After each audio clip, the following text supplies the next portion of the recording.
Alex, thank you so much for joining us today for this really fantastic panel called Finding Memory and Belonging Through Art, a conversation with Lois Harada and Jeffrey U. Warren. My name is Erin Aoyama. I'm part of the steering committee for this year's Tadaima, and I'm also a curatorial assistant at the Japanese American National Museum and a graduate student in American Studies at Brown University in Providence, Rhode Island. So I'm absolutely thrilled to be here today with two fantastic Providence, Rhode Island-based artists who are thinking about these questions of memory and belonging and history that we've sort of been thinking about this week during Tadaima. So without further ado, I'm going to introduce Jeff, who will speak with us first, and then I'll come back to talk a bit about Lois, and then we'll all three of us sort of talk at the end after they've both shared some of their work. So Jeffrey U. Warren is an artist, community scientist, illustrator, and researcher in Providence, Rhode Island. Jeff collaboratively creates community science projects which decenter dominant culture and environmental knowledge production. He hosts participatory work projects, runs workshops, and gives talks on cultural making, collaborative practice, community science, and open hardware. He's also a contributor to over 150 open source code projects, many of which he started and several of whose communities he leads. He's an illustrator as well as a mentor of programs that support diversity, equity, and inclusion in software engineering, and is lead code community coordinator at Public Lab as part of this work. I first got to see some of Jeff's work a few weeks ago in Providence, and I'm so excited to hear more about it. Thank you, Jeff, so much for being here today. Yeah, thank you so much. Oops, I'm going to present this, I guess. Hang on. Yeah, I guess I was going to talk about this project that I've been working on over the past year, and which is kind of, yeah, it's been really kind of growing and expanding for me, and yeah, I'm going to be working on it for years to come as well. But the project is called Seeing Providence Chinatown, and it all goes back to basically where I live today in Providence. I learned in 2018 by reading a plaque on the street that my block was at the heart of Chinatown in Providence. And if you know downtown Providence today, there's no trace of there having been a Chinatown, and that was a temporary plaque. So there actually still is no acknowledgement of this neighborhood or its history. And it was very surprising to me to learn that. I mean, I'm Korean American, but I certainly didn't have a not just didn't have knowledge that there was this Chinese American, this Asian American community here 100 years ago, um, but yeah, like didn't really know much about Asian American roles in the history of this city, early history of this city. And so it was, I think, really uh, uh, powerful to see these images from the project that put up the plaque came out of Brown's public humanities program, and slowly to get to know more about this set of stories and histories, and to kind of be drawn into it in some ways. So these are three pictures that the Rhode Island Chinese History Project um, found, or kind of researched and uncovered of this street, Empire Street, and they're not very good photos, and that's pretty typical of documentation of this community. But they were just enough that I began to be able to understand what I was looking at, and to sort of begin to try to piece it together. But the first thing I started doing, I remember about a year ago, was to try to just imagine the present day street and to try to picture where these buildings were. And this, now looking back, I got a lot of things wrong, the scale and the placement and things. But I was just trying to picture, walking around my own block, what it could look like, or what it might have looked like, or it might have felt like to be on that street, when it was this bustling community center, with all these businesses and residences, community organizations. And as the year went by, as the years went by, I just every time I walked around that corner, I would kind of get a weird glimpse of this place that used to be here, and I became more and more fascinated with it. And so I started drawing it and trying to reconstruct it through drawing. So you can sort of see on the right side of the screen this drawing of the street by a restaurant that I AS220 food that I used to eat at a lot. I guess I still do. This is a very familiar place to me, and to kind of imagine that being right in the heart of this neighborhood of Chinatown. And then I also began to kind of do this weird, almost forensic research of trying to pick out in these old photos and in more photos that I started to find what I was looking at. And in that original photo, I found the back of a billboard that I could see the front of in other photos. And I found, little windowsills and things that I could recognize, and start to place. And some of the photos, like on the left, were after Chinatown had been torn down, which is why it's no longer here. And I tried to picture like where were the buildings in that environment. And I just started to find more and more pictures. I started to recognize the buildings over the years, and to sort of pick out, not just, this street corner where I wish I could kind of go into that alley, because that was Empire Street back then, much smaller, and to get a look at Chinatown. But for a lot of different reasons, that view is never really uh, represented in archival photographs. But also, I would see my own home, which is also a strange feeling to see where I live today. Uh, you know, in this long ago time, and I kind of got deeper and deeper into this, and the Rhode Island Council for the Humanities gave me a small grant to kind of do this research, and I started making this weird diagram of where each picture was and what year I thought it was, and where the buildings used to be on this old map. Um, and looking at the dates on the tops of buildings, or seeing in the lower left hand corner the same street corner that I wish I could look around the corner of, but never seem to be able to. And also, I would see, representations in old newspapers, a lot of which were really painful, or problematic, or very racist in some cases. Um, but some of which, like this one, actually, presumably, were drawn from life by a reporter in the Providence Journal, of the interior of a store in Chinatown. And these are really tough ways to try to get to know a history, because they're seen through someone else's gaze and through really like troubling perspectives. But there are still clues, so I kept digging and hoping that I could sort of see past them, into something that was lost, or erased. And uh, maybe there's a bunch of kind of rabbit holes of different photo series that I found here, but like this is a typical one, maybe, where there's this old church and it was torn down at the same time. And so if I can see a picture of the church in an old photo, then it's likely I can see parts of Chinatown. And so, this article on Romanesque architecture, in the side of the picture, you can see this restaurant, the Chop Suey House, 347, probably Wickenden, or sorry, that's the beginning of Broad Street, actually. And underneath it, you can just make out what seems to say Oriental Restaurant. So this is probably a business that was part of Chinatown.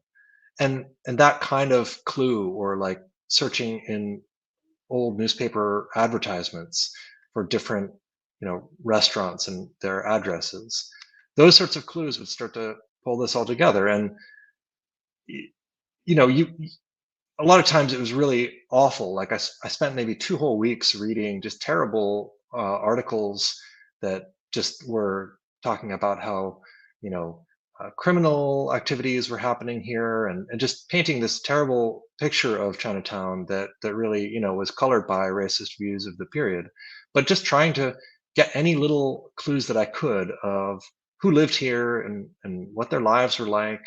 And yeah, and on the way, I met John Engwang, one of the uh, you know team of people at Brown who did the 2018 project, and he really encouraged me. And he knows a great deal about the history of this neighborhood, including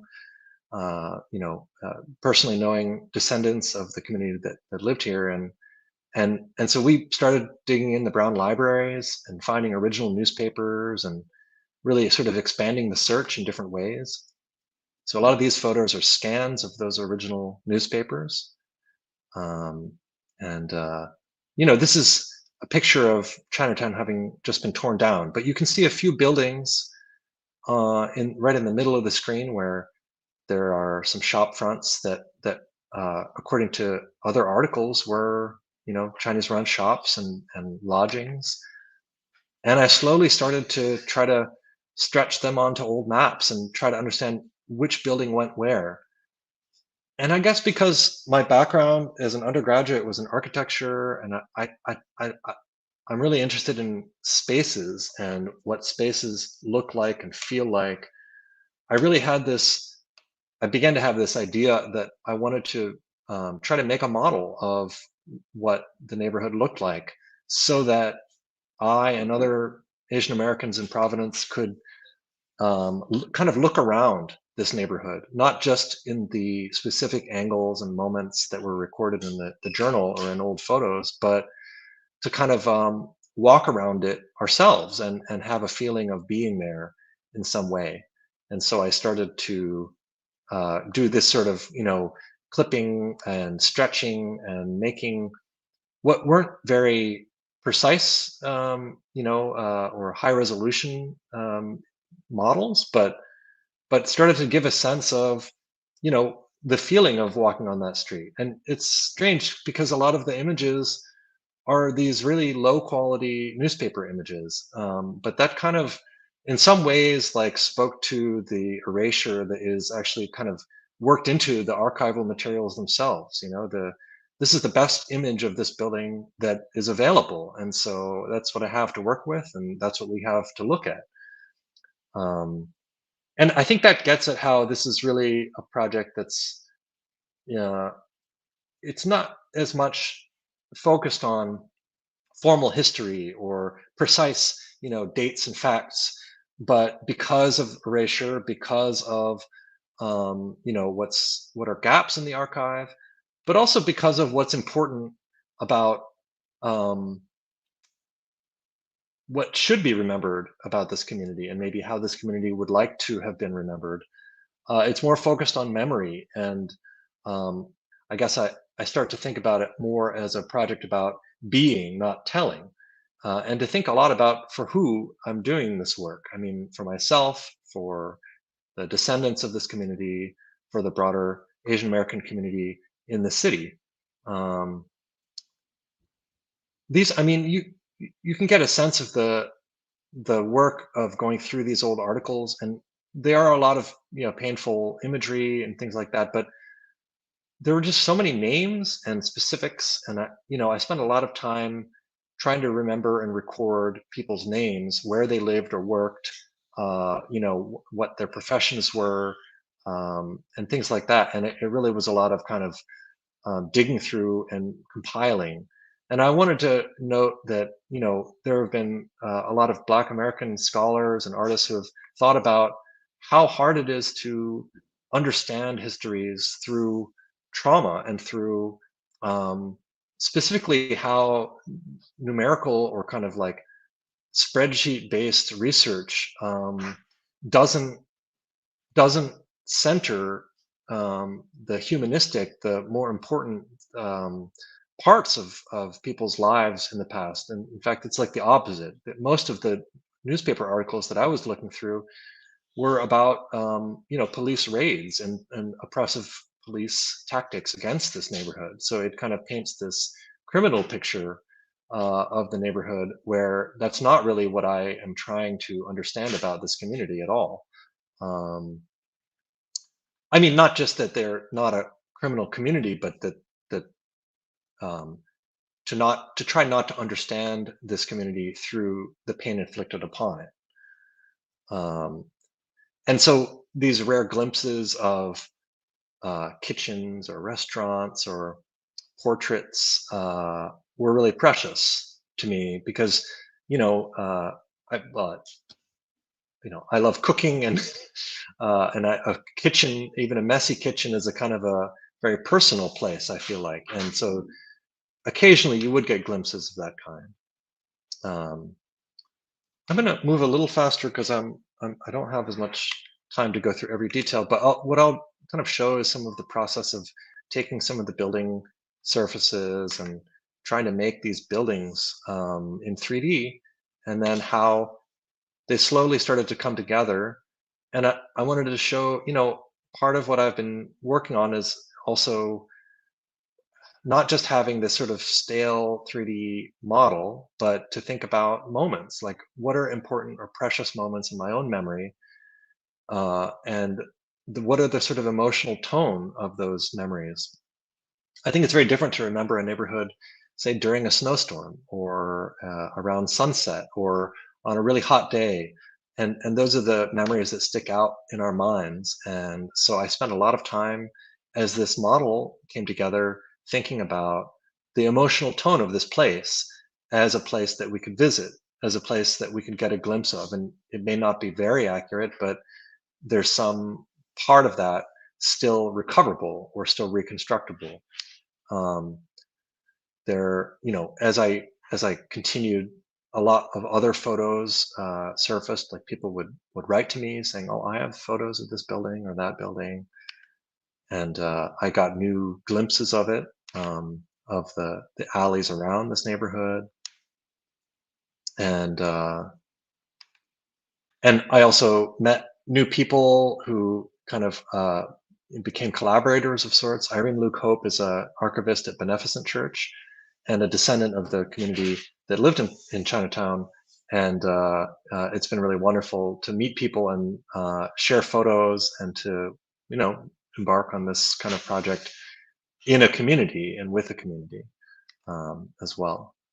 And yeah, last month I finally got a lot of the material together, and we did a show in at AS220, an arts organization here in Providence, and I was able to create this environment that people could visit virtually, but also in the gallery, and yeah, thought about these questions of how does it feel? Is it possible to imagine coming back home or to a familiar place and seeing how kind of warm and cheery it is inside on a chilly evening.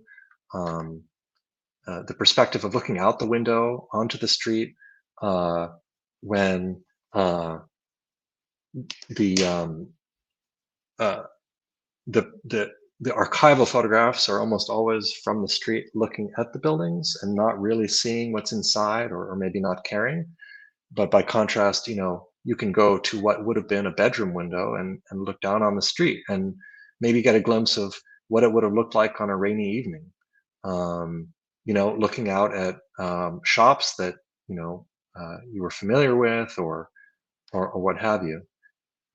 I don't really have time to go through this, but I think there's just a lot of directions that this project has led, where I've been thinking a lot about what's still underneath the ground in these places, in this street, and thinking about how we can respect the artifacts that I'm sure are still down there. Maybe a lot of it's just leftover rubbish, but trying to understand it respectfully, and to yeah, to think about what some of those things could mean for us today and the shape of our city today. Um, and I think I probably have a lot of other photos of things that I can't get into so much, but yeah, I'll say that it's leading me in a lot of new directions. Some of those directions are more artistic. Some of them are about storytelling, like imagining a picture book that could tell some of the stories of this community in a way that is not like in a gallery or in a documentary, but is a more personal place, and one that you could sort of see first person perspectives of things happening. And so I'm thinking about that a lot. And then finally, this photograph, which is kind of mysterious, nobody knows exactly where it was taken, but it was in Providence, Chinatown. It's one of the few that shows pictures of, or that shows people, and definitely maybe the only one that shows kids. And it's been a really, yeah, interesting and meaningful photograph to me in this project.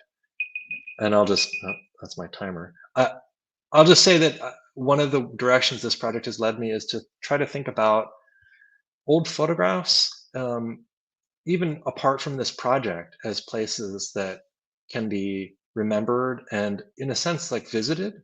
So I've begun doing projects with different Asian American communities where we take an old photograph. Sometimes it's actually a family photograph, and sometimes it's an archival photograph. And we try to imagine the space around that photo as if you could sort of take a few steps back from the photograph and imagine that place. And this one is really meaningful to me. This is a picture of my mother in Seoul in probably the late 60s, on a snow day. And I worked with her to, yeah, just I asked a lot of questions, and what was to the left, what was to the right, what would it have sounded like? And we created this little place that you can kind of virtually visit, that is kind of a immersive snapshot of that memory. And I think that's a direction my work is going now, even as I continue to work on the history of Providence Chinatown. So yeah, that's it. Thank you.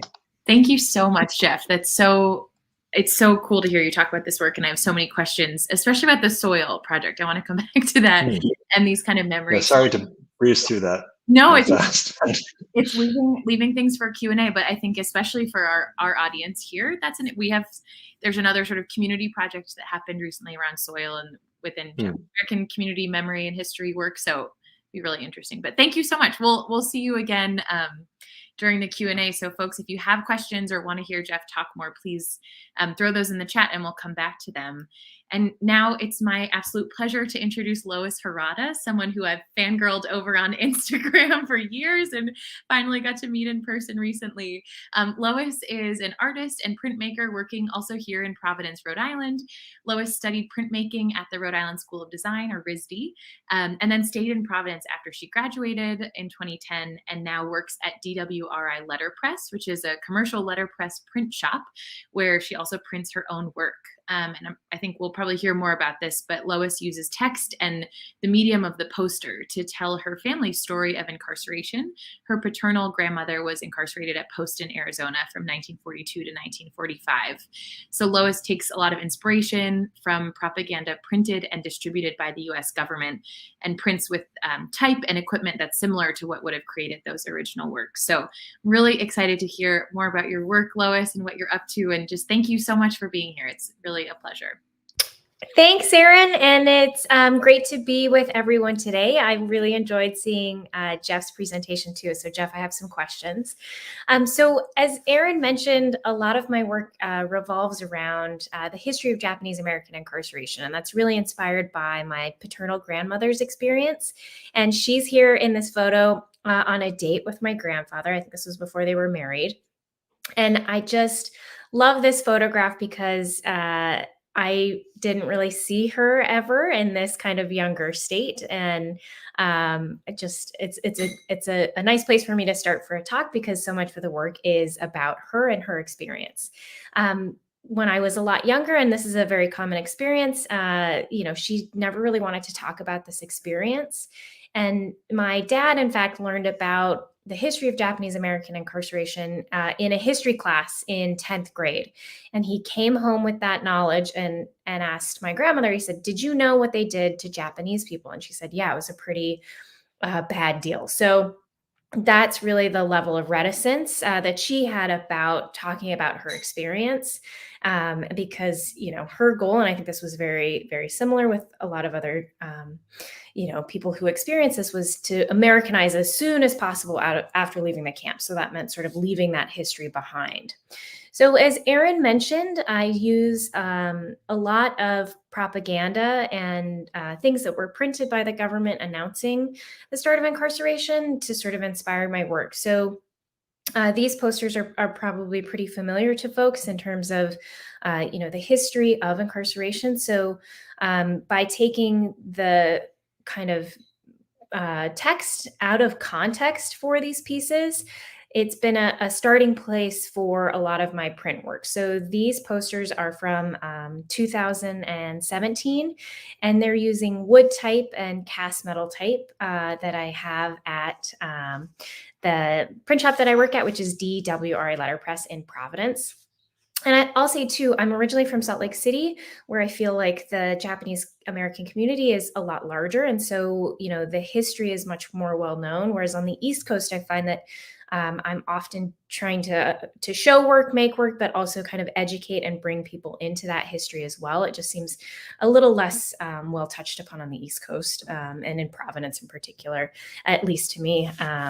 So with these pieces, I've tried to leave a lot of space, both sort of visually and also in terms of context, with the hope that people sort of will come at these prints, hopefully with some question marks, and start to engage with them before sort of getting into that subcontext of the pieces. This is a very famous photograph by Dorothea Lange that was placed on a store. And so from this piece, I've just pulled that text. And this poster is about 13 inches by 40 inches long, which is pretty large for letterpress printing. And I've started with actually some teeny tiny wood type that's about an inch tall, made a quick proof, scanned that, and then really blown it up into some much larger printing plates. I think what stands out to me in that photograph is just how long and skinny and bold that message is. So I wanted to really reflect that in the prints. So these pieces that we've seen so far have been from about 2016, 2017. And I sort of I took a little bit of a break from, making work about incarceration, even though I was still reading and writing and thinking. And I think Jeff sort of touched on this in his presentation too. It's sort of a lot to absorb in a way that, for me, and I'd love to talk to Jeff more about this too, how do you take sort of a break in that research or figure out ways to incorporate the history without being overwhelmed by, the negativity and sort of the kind of hurt feelings that sort of come about from it. So in 2022, or in 2021, I was awarded a grant from the Interlace Project Fund, which is a Rhode Island and Providence specific grant organization, and they ask for specific projects. So I said, okay, I'm going to make a project called Wish You Were Here, that is based on different incarceration sites, but through the language of WPA style posters. So these Works Progress Administration posters are often depicting, beautiful natural parks, different parts of the country, all featuring these kind of bright, loud color palettes. So this photo from Manzanar, which I had visited in 2017, I thought, okay, there's something about the visual language of these places which sort of mirrors what I'm seeing in these WPA style posters. But I wanted to use that really bright language to sort of depict these places that, were often very inhospitable. So I started by, oops, sorry, I've got a video, but I don't know if I can figure it out in the slide. Sorry, I might need some troubleshooting help.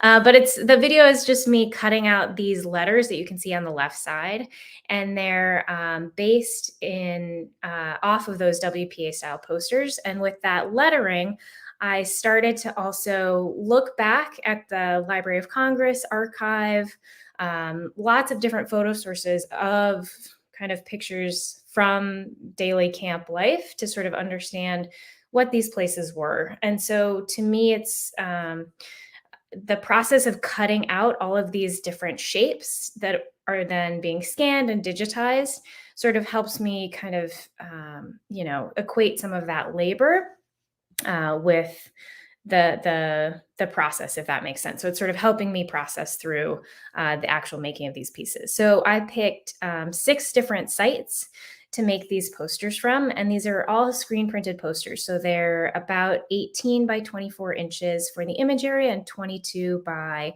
28 inches for the paper size. And the tricky thing for these is, which I think often comes up in fine art in general, is that I'm calling these posters, but they're more of a fine art print. So, instead of distributing these as the WPA posters would have been, hopefully I'm going to keep them all together and figure out how to place them in the right places as a set. So these posters also were accompanied by a penny press, which I'm working on getting some professional photographs of. But the penny press, just like you would see at an amusement park or a zoo, anything like that, you put in 50 cents and a penny, and then you're able to choose from 4 different sites.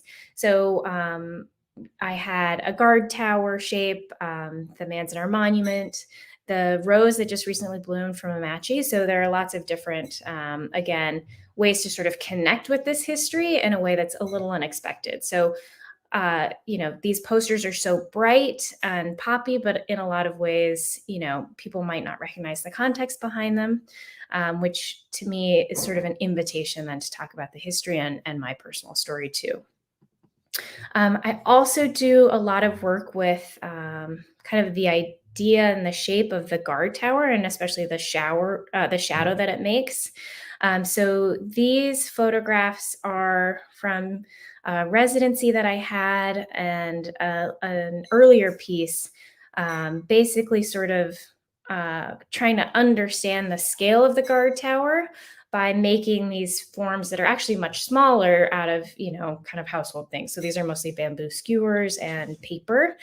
And I think for me, being able to make these things small and be bigger than them has also sort of helped me work through sort of the ideas of surveillance and just sort of the feeling of always being watched that I think about when I think about what my grandmother's experience would have been.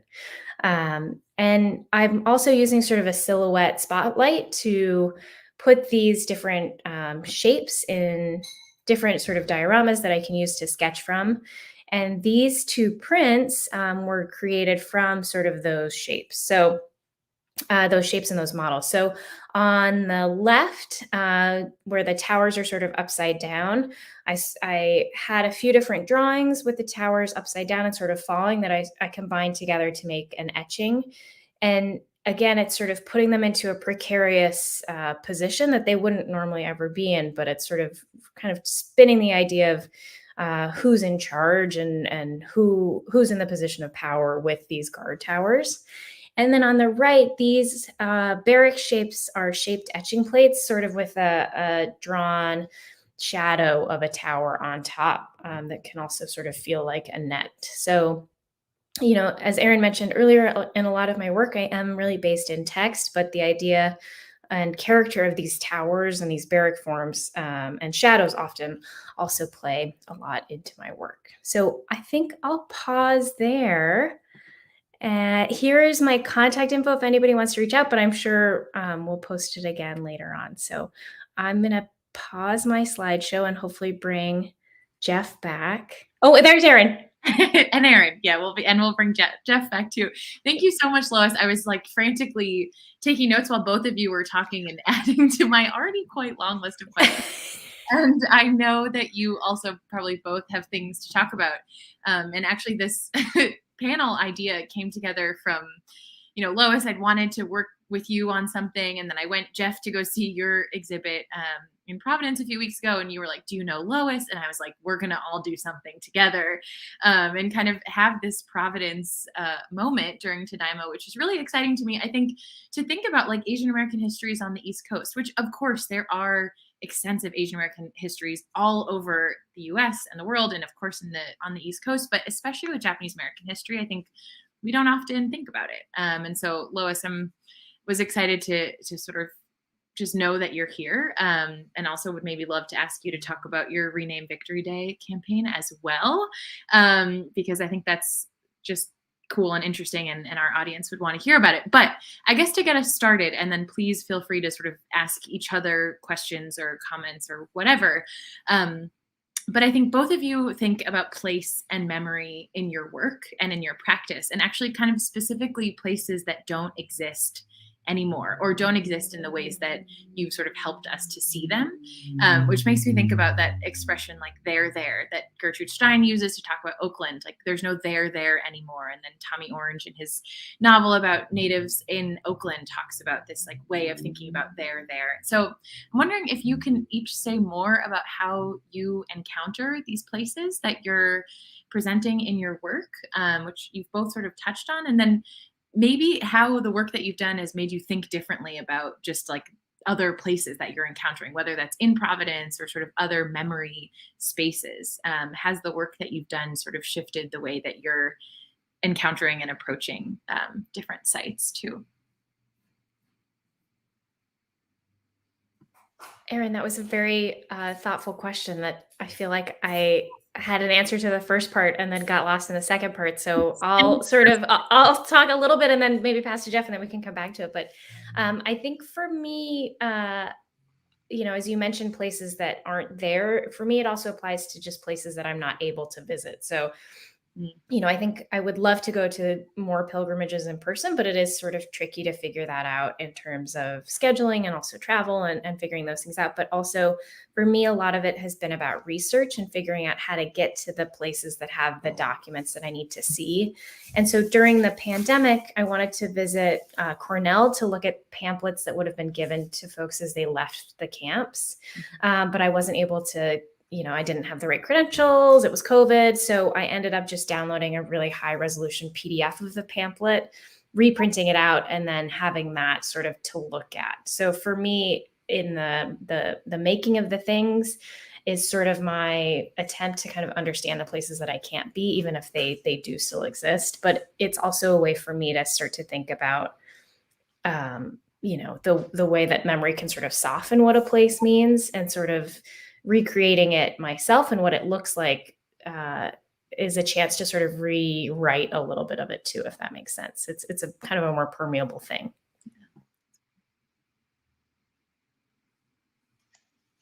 Yeah, I mean, I think maybe there's a lot of ways to think about the question.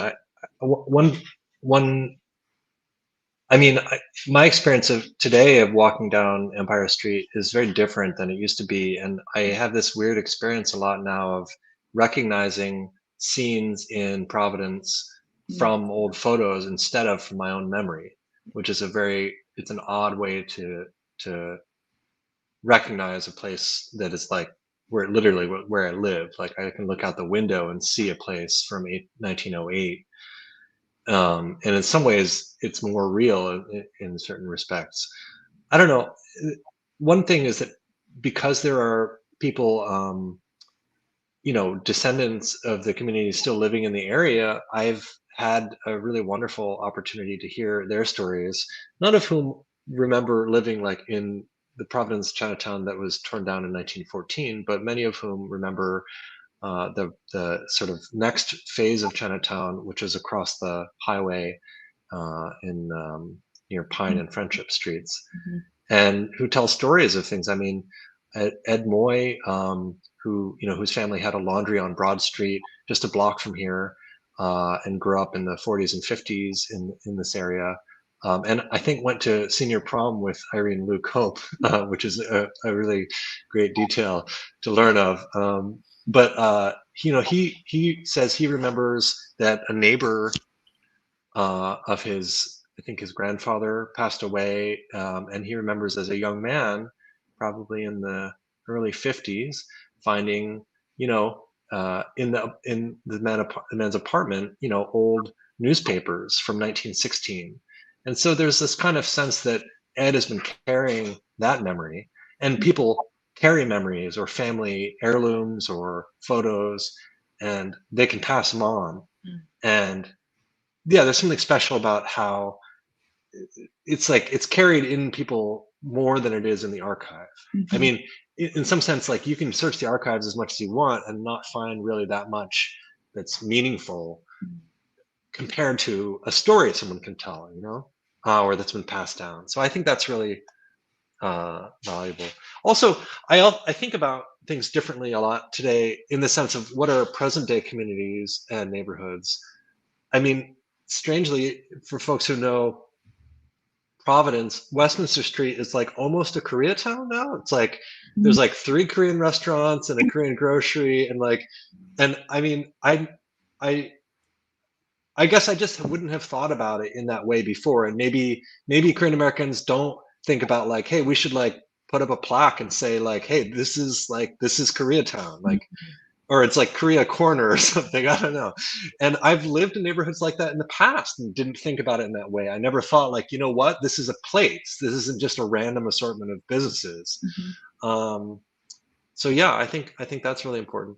And I'll just say finally, I'll be in New York next week at doing an artist residency at Culture Hub in Manhattan around a lot of like Asian American community memory and place questions. So like around Chinatown and Little Tokyo, and I have a lot of fond memories from the year I lived in New York on St. Mark's, like, and in that neighborhood, like shopping at like I think it's Sunrise Mart and Panya Bakery in Little Tokyo.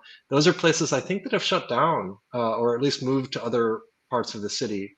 Mhm. And yeah, I hope that there's a lot we can do around place today Mhm. to reflect on and do better.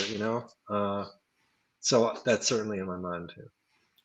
Yeah, this reminds me of just, I think every time I travel, I try to see if there's an old like Chinatown or Japantown or something, because especially in the Mountain West, there are all of these old places where there are plaques or like folks who've been. I'm thinking of a place in Missoula, Montana, that like this brewery was building a new building, and as they were sort of excavating, they found like all of this stuff as they were digging up. I mean, thinking about like what's underneath places and what's in the soil, and sort of unleashed a history that was there but had sort of wasn't something that they were thinking about necessarily, and they like renamed the brewery so that it was about this alleged opium dealer and like the brothel that was nearby. It just was this really cool, like, okay, I think most people probably go to the brewery and are like, sure, it's called Pete's, like that doesn't mean anything, but for those of us who are looking for these stories, it's really fun to just see how these layers of history can come up through place. And I think thinking about like, yeah, what kind of placemaking are we doing now? Or how do we think about these neighborhoods is really cool. Um, I also had wanted to ask both of you about your research processes, because I'm struck by how both of your work is really rooted in asking a lot of questions and doing a lot of research. But Lois, I know you kind of had a question about that or thought about that. But maybe you could each sort of say more about how you go about sort of framing your projects or thinking about these research questions. And this, oh, Lois, you framed it as sort of like taking a break from reading like stuff that is hard or racist or, whatever. So I'm wondering if you could talk just about how you approach these questions, what you do with your research, and how you kind of counter that, these histories that can be difficult. Yeah, I mean, I think I am always striving to have a better research practice, which I feel like Jeff has a very strong research practice, and I should take him out to lunch to get some of the insights, because my research practice is like a Google folder that like I dump stuff in, or like it's on my desktop and I'm hiding stuff in it. So I am trying to get better at citations, which is why I like the Library of Congress website so much, is that there is such very specific information, and also usage and borrowing from those images is usually a little more clear than like a Google image search. And I think for me, part of making this work where I am now in Providence is being ready to answer questions about the history. And sometimes they're questions that are all over the place that I just don't know like the very specific numbers and answers on. So that's also something that I'm trying to work on. But it is tricky to be not only the artist, but also the person that's then sort of responsible for this like very large topic of history that can be tricky to talk about. I think for me, because I have the personal connection, it's easier for people to talk to me versus, just a generic source. And so I think, as Jeff mentioned, pulling those granular details from history and from research, that personal narrative and personal story is often a lot more impactful than sort of a list of facts or stats. And in terms of taking breaks, I think for me, it's sort of, it's hard when you're making work if you're trying to make it on a deadline. And so the poster project that I just recently finished, I had that idea all the way in 2020. But then when the pandemic hit, and it was sort of like, well, I can make these things, but oh, now I'm just sort of stuck in my apartment with my partner. This seems like maybe then not the best time to make this work. That can be pretty taxing. So I sort of put a pause on it there. But I wish I had more spreadsheets, because I feel like Jeff just has a lot of spreadsheets that I'm very envious of.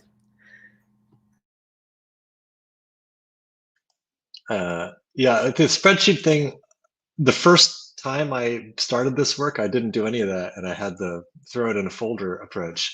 And when I got that mini grant, I was like, you know what? I got to go back to the beginning and do this. But I think it was also partly like pandemic, like the way that it has shaped how we spend time. And I just would find myself like sitting late at night by myself for hours and hours, and just like, just cataloging stuff. And somehow there's something to that process, which is also, it has a rhythm to it.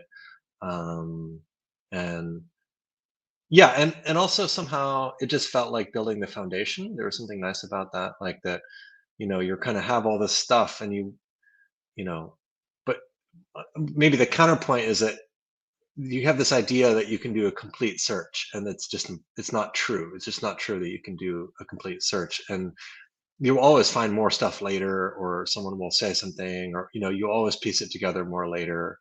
um but yeah, I mean, I yeah I think the part that felt good was, there are certain things, like when you write down so many names and dates, you can then go back, and I like made a second spreadsheet. I guess I got really into spreadsheets, but like, where I made a spreadsheet which was like for every address listed in on Empire Street, like who lived there. And it was a directory. It was like a phone book almost. And to be able to do that, and to go and be like, you hear the names of people in this place, not just kind of collective, but actually at this location. And you go to like Cafe La France, which is a cafe on the street today. It's the only place that is at the current site, or it's on what was also a restaurant back then. So you can walk into Cafe La France and be like, here's this list of people's names of like who had lived and worked at that address, 108 years ago. And that can be kind of powerful to know. But as to the question of it being like taxing, it's totally true. I think I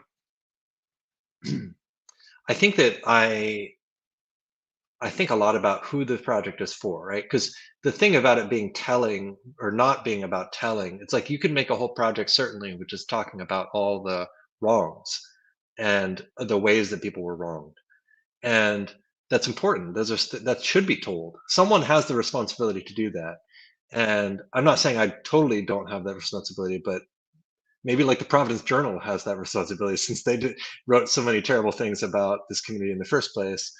Maybe the city of Providence has, so you can kind of get into this space where you're like, well, it actually is important to think about who bears these different responsibilities and how we do it collectively or not. And I guess in my project, one thing I would think about a lot is, actually, in this project, that's not my job.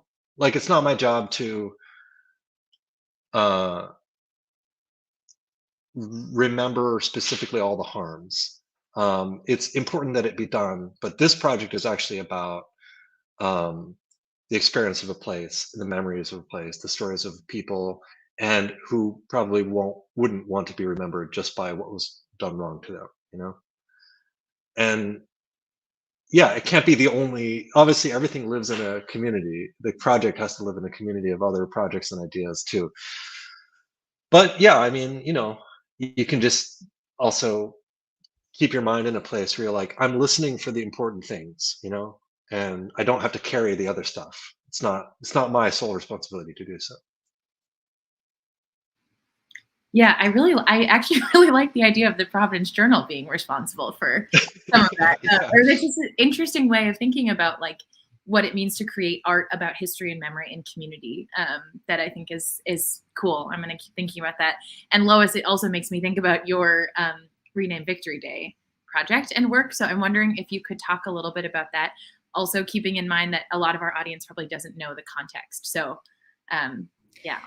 Sure. So I came to Rhode Island in 2006 to study at RISD. And when I graduated and started working in the workforce, there is this holiday that shows up on the second Monday of August that's only celebrated in Rhode Island, and it's called Victory Day. Many other states celebrated this holiday as Victory over Japan Day. So a lot of people in Rhode Island call it that or call it VJ Day, even though technically in Rhode Island, as many lawmakers have told me, it's always just been Victory Day. And, there's been a huge response to people on both sides of, whoa, why are we celebrating this holiday? It seems perhaps like it's exclusionary to people in the Asian American community. There are lots of stories and editorials, even from the Providence Journal, of Japanese American citizens who really feel ostracized during that day and experienced acts of racism around the holiday. And then there's sort of the other side of people who really see it as a second Veterans Day in a lot of ways, because Rhode Island had a huge naval presence during World War II. So for me, as someone who is a Japanese American person making work about incarceration, the holiday never really sat right. Hasn't really sat right with me. And so people also use that day to go to the beach, and that's sort of what it is. And so I wanted to encourage Rhode Islanders to rethink why they were taking the holiday, which, applies to probably most holidays to this day. And so I started a poster campaign in 2019 with alternates to the name. So there was Ocean State Day, Beach Day, Lobster Roll Day, Mayor's Bay Day, because there's technically a Governor's Bay Day. That one didn't go anywhere. So it had a hashtag with it too that said hashtag Rename Victory Day to try and engage people over social media. And in 2020, I wanted to make that project even bigger. So I printed posters that said hashtag Rename Victory Day, again, to try and encourage people to interact via social media. But also I hired a banner towing plane to carry that message over the Rhode Island beaches. So it's a plane that you can, it'll carry almost any message for you. It's usually advertisements for like car insurance or like a new hard soda or twisted tea. But they also just have a bunch of letters that you can string together. So for me, it was putting that message directly at the place where people were using the holiday. And it was interesting to hear, there were people cheering, people booing, but again, that engagement was something that was really interesting to hear. And, just like I'm using propaganda or print forms as sort of the basis of my research, using advertising and more commercial ways to reach people that are outside of a gallery are also things that I'm really interested in. So now I'm sort of learning about making legislative change, which I really understand why it seems like nothing happens quickly, and also why it seems maybe a little bit like middle school in a lot of ways. Like, oh, you're talking to so-and-so, don't talk to so-and-so, talk to so-and-so because people like so-and-so and don't like so the whole thing is really another part-time job that I can't decide if I want to keep making these things or try to figure out a way to get someone who's more in the know to help me make that change. So Erin, was that kind of okay, great. Yeah, no, I remember when I moved to Rhode Island learning about Victory Day, and it was framed to me as like, oh, it's Victory over Japan Day. And it's just so strange, but also something that I think not a lot of people really reckon with or recognize all of the different strains of what that can mean. So that's awesome. Yeah, thank you so much. So we are fast approaching the end of our time together. So I want to ask sort of one final question that also brings in Julie Abo's question about what you hope your audiences take away from your pieces. But I want to ask each of you sort of what you hope your work will be or do in the future. So Lois, I don't know if you're starting on a new project, or Jeff, but what are sort of things you're looking forward to developing on these ideas or these thoughts or these projects? And what are you hoping, audiences will continue to take away from your work in the future, which is another huge question. So answer whatever you want within that or a different question. But just looking ahead, what you're hopeful about within your work.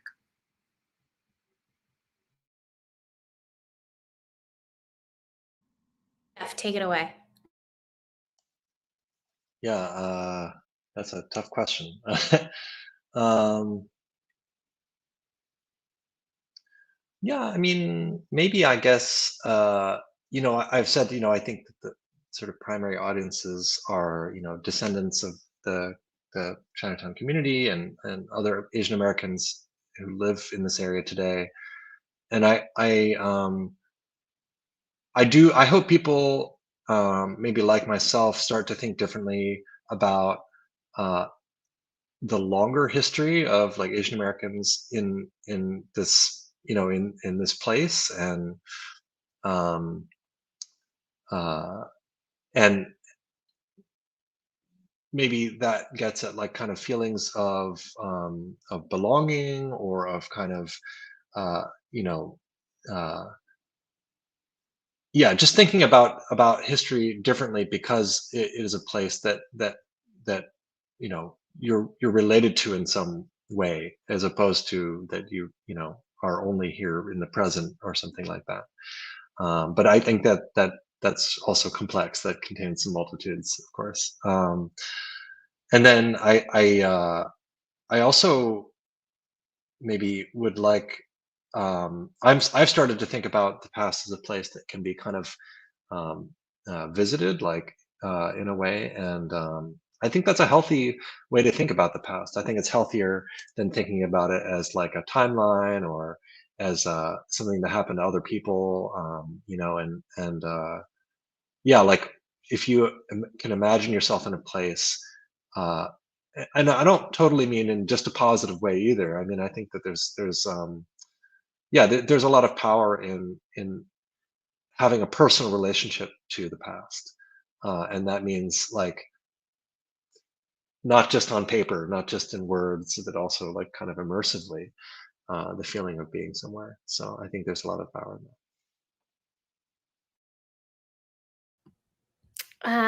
I am sort of in the middle of grant writing mode, which is awesome. I'm really lucky to work at a print shop where I can take long breaks to go to residencies or do studio practices. But the trade-off there is that I'm not making, Wall Street style dollars. So I'm trying to work on writing a lot of grants that will help support my practice so that I can start to look at things like hiring a studio assistant to help me print. And I'd love to hire a research assistant because I know that's sort of my weak area and would love to sort of build up some of those skills. So for me, it's sort of a little bit of a dormant time in terms of making things, but it's sort of when all that back end stuff starts to happen. I do also on my list of goals for the next few years is to try and just connect more with the larger Japanese American community. So this is a really exciting opportunity. And I did just get my JACL membership card. So I'm really excited to interact and meet other folks too. So. That's great. Thank you both so much. I love how you both talk about the past and community, and I'm just so grateful that this panel could come together, and I'm looking forward to future collaborations, whether virtually or doing things in Providence. I think this is just, both of you have just given us some really interesting things to talk about, and I'm thinking still about the photographs that, like Jeff, the photo of your mother in the snow in Seoul, and Lois, the photograph of your grandparents that you started out with, just the way that also brings back joy and those relationships into how we think about memory and history. I think that's really beautiful. So thank you both so much for being here. This has been such a pleasure. Folks watching along, thank you so much. Thanks for your questions. And I know that Monica and Kimiko dropped into the chat ways to follow up with Lois and Jeff or stay connected with their work. So please do follow them on Instagram and the internet and all of those kinds of things. And thank you all so much for watching. Thanks for participating in Tadaima this year. We have some more programming later today, but this is our last day. And I think this is kind of a fitting panel to bring us towards a close. So thank you so much, Jeff and Lois. Thank you, Monica and Caroline behind the scenes, and Kimiko. And I'm wishing everyone a good rest of your Tuesday. Take care. Yeah, thank you all very much as well. Thanks, everyone.